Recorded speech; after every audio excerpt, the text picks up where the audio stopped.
The Deserter is the name given to a crazed old Necromundan bounty hunter who lives in a booby-trapped warren within the Underhive of Hive Primus. Nothing is known about the Deserter, save that by his tattoos the bounty hunter once served in the legendary Necromundan 8th Regiment.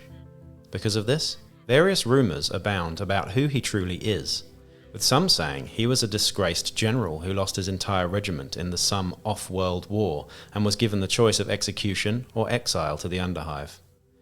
Others reckon he was a war hero who was grievously wounded, and his skull plate seems to attest, and then wandered down from the spire after losing his memory.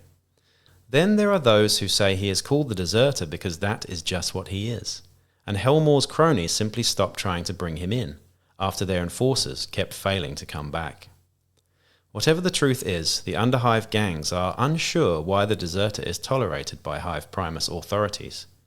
This has not stopped the gangs from hiring the Deserter's services, though they often need to send at least a few dues when contracting the bounty hunter, as he can be a little trigger-happy when it comes to those who knock on his door.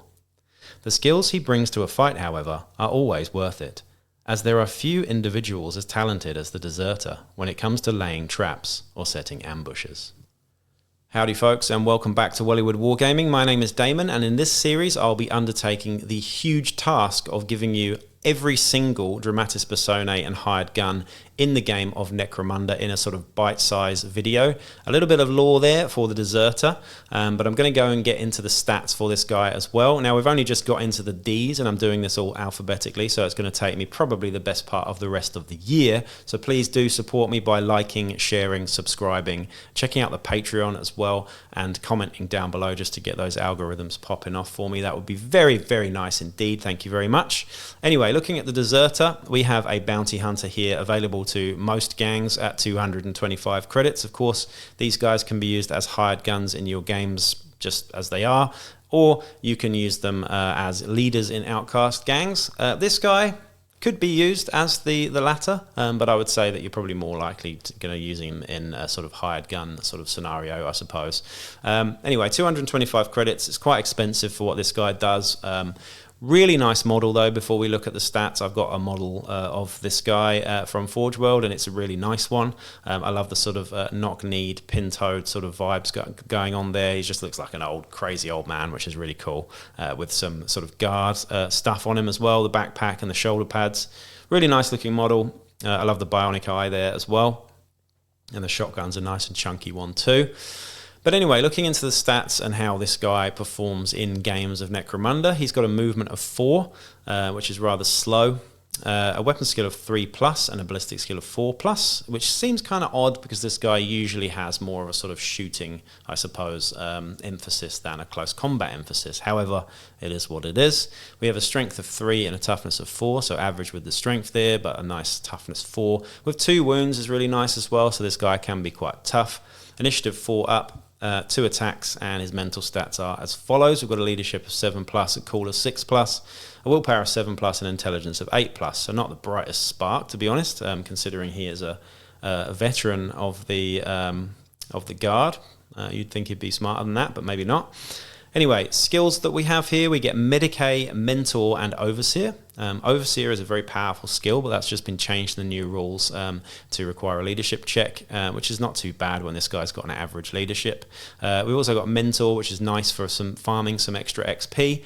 And we've got Medicae as well, which is good for healing stuff. We've also got a shotgun with solid and scatter, a knife, and frag grenades. Frag grenades are a funny one, right? They're 30 credits, and you don't tend to buy them a lot for gangs. You tend to buy smoke or Molotovs and stuff instead. I think frag grenades are great, especially when you just get them, on a guy like this, and you're more likely to use them that way. But I don't tend to buy them in my gangs that often. Of course, you do have them on grenade launchers and stuff, but just buying frag grenades is not something I tend to do that much myself, so it's nice to have them here. And he's got an armoured undersuit and flak armour, so we've got a 4-up save against blasts, 5-up save regularly with the undersuit and flak. That's really all there is to the Deserter. Again, he's kind of a utility role. He's got a fairly short range on his shotgun, but he's got a nice toughness 4 and 2 wounds there, meaning that he's kind of tough. But I think this guy was created right at the very beginning of the newer release of Necromunda, so he isn't quite up to the same standard as some of the later bounty hunters and dramatis personae. This model came out right at the beginning as well. The model's still great, but I think the stats and the rules for this guy have kind of like been swallowed up by just sort of power creep, I suppose, to some degree with a lot of the new dramatis personae and stuff. But we're going to get into all of the other older Hive Scum and Bounty Hunters as well, and you'll kind of see what I mean with the sort of first edition of stuff. They're just not quite as good, really. But again, I have used this guy in games. He's useful. He's just an extra body with a shotgun, which is not too bad. Hobo with a shotgun, basically, if you've seen that film. That's this guy. He's a hobo with a shotgun.